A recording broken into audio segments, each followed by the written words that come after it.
Hair is very important. So if you're missing hair on the outside of your body, then that means you're missing hair where? And we're going to prove that the hair is the way you scan your environment. So we got to make sure that we pay attention to our hair. And that's why non-ether hair is important. That's why our hair grows towards the sun. That's where we get the Bantu locks from. We lock in that energy in. That's why black people must have their hair. Our hair was very religious. Our hair was very spiritual and very, very ancient, y'all. It really was. Like it was a whole ritual with our hair. We used to lay down and get our hair washed with juices and berries.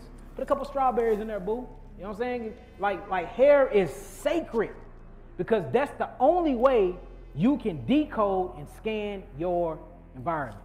Because I'm showing y'all that the skin and the brain is the same thing, and through the hair of the skin and the brain, this is how you scan your environment and you download all the information in your environment, and this have everything to do with why you sick. So my skin is a part of my brain.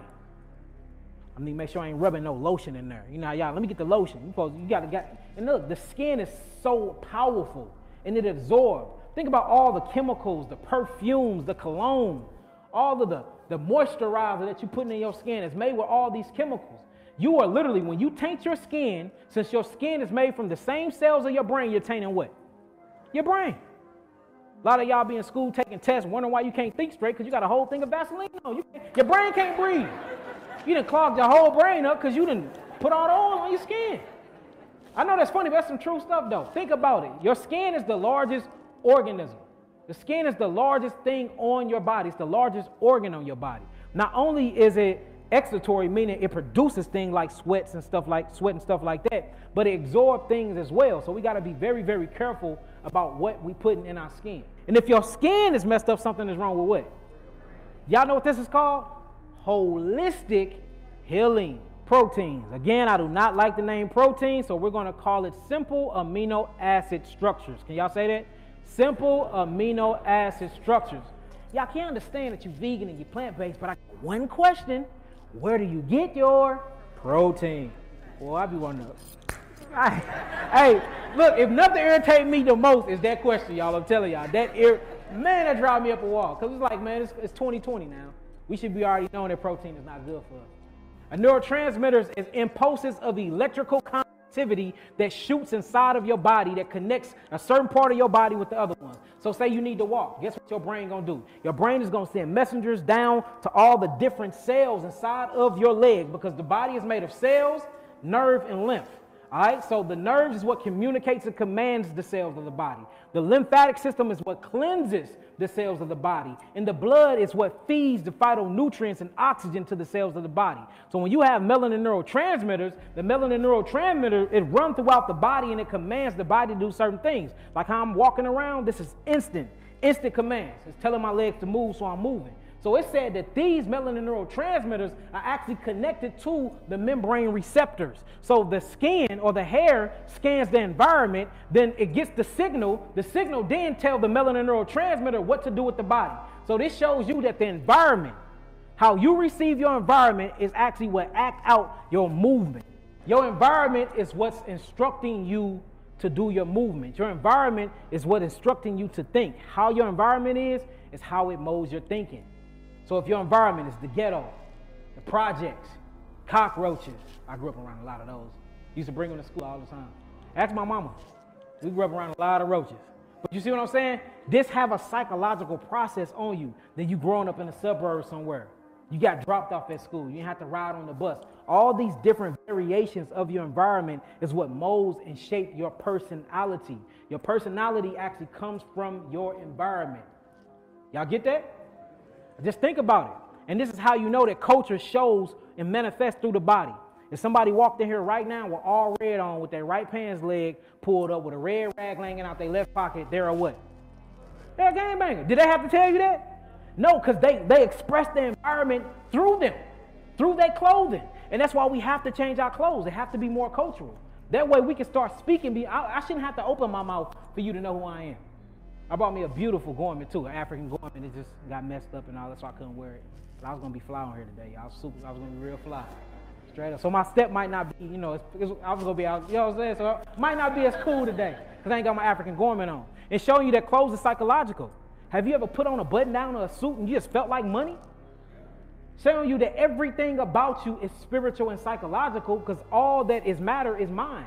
Mind is what creates matter. The reason why you exist is because you, consciousness, you, mind, wanted to experience creation, so you created a body to do so. That's all we're doing. All right, let's keep going. Next slide. All right, now this shows you the hair follicle anatomy. And what I just wanted to show y'all is this right here. Y'all see the blood, the nerves, and y'all see that the nervous system is actually connected to the hair follicle. And then the hair comes out the epidermal layer of the skin and scan the environment. So I know this is going to hurt you, ladies. But what about y'all shaving? Shaving your legs, shaving your cooter mama, shaving everything, shaving your armpits. I even see some of y'all pick the hair out of y'all noses. Y'all ain't scanning nothing. Like, straight up. I'm just saying. If the Most High intended on y'all to shave all of y'all hair off y'all body parts, y'all would have been born with razor fingernails, and y'all can just do this. For real, I mean, like when you start looking at creation and you start looking into nature to teach you, everything that you need, you was born with. You see that? Just like a hyena was born with canines to rip the meat off the bones. It was born with claws to rip the meat off, then the flesh off the bones. You weren't born with claws, you were born with fingernails. You was born with fingers to peel back fruits, to peel orange, to peel a banana. See that? You was born with regular teeth, but you can grind up your vegetables, but you can grind up your food. So based off your physiology, it shows you, and looking into nature, it shows you what you're supposed to be doing with your body parts. So according to body parts and being born with the ligaments and fingers and everything that we got, can you shave your hair off your body with just the things that you came into this earth with? So why in the hell are you shaving all the hair off your body when we finding out how important hair is? You got black men that actually think they don't even want to have sexual engagements if you ain't shaved. I got a 4-year-old baby. I don't want that to look like my 4-year-old baby. See what I'm saying? So we're even being taught how to look at sexuality. We're even being taught how to look at somebody and be attractive to them. You see a woman with hair on her legs, she manly. She too masculine. Why? Because she's going through her natural evolutionary process. See what I'm saying? So we got to really start redefining what health is. And health is nature. Nature is life, true classroom. Next slide. All right, sensory receptors in the skin. See that? And the one I want to talk about today, because this is off another one, I want to talk about the Merkle disc. The Merkle disc is some of the most powerful senses in your skin. And these are all receivers, or what we call sensory receptors. Notice all the ones you got. Y'all can write these down, but I want to focus on this one for the time of this lecture. So write that down, Merkle's disc. This stuff really exists. Your skin is straight scanning the environment, and it's downloading information from its environment, and you acting it out. And you acting it out through the Merkle's disc.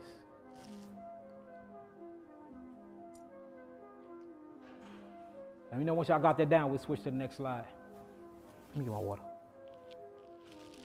Either one. It don't matter, son. I'm thirsty. Let me know once y'all done. Ain't that crazy, though? You straight like you are a walking television.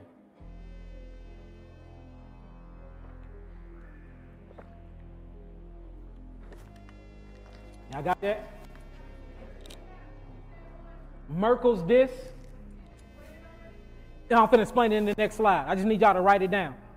All right, so the Merkle's disc is actually a receptor that is in your skin, and a hair follicle sits on top of it. The hair scans the environment and gets the impression, whether it's temperature, or they call it a thermoreceptor, whether it's pressure from the environment, whether it's a fight or flight from the environment. It actually reads that code, it goes through an amino acid process, and then it tells the brain whether to grow in the environment, or it tells the brain whether to actually protect itself. So it's only two options that the cell is going to do once the skin actually scans the environment. It's either going to go through cellular reproduction or cellular growth or cellular protection. It cannot do them both. All right? Now, have you ever heard of fight or flight? That's what you call cellular protection. Can you grow while being in fight or flight? If you was running after a tiger or a lion or bear, is you worried about reproducing? Is you worried about how your clothes look? Is you worried about scoring an A on the test or not? Is you worried about growing? Is you worried about pituitary functioning? Hell no, you're trying to get away from the lion and tiger and bear. You in a state of fight or flight. So guess what your body's going to do? It's going to produce something called cortisol. Cortisol is produced by the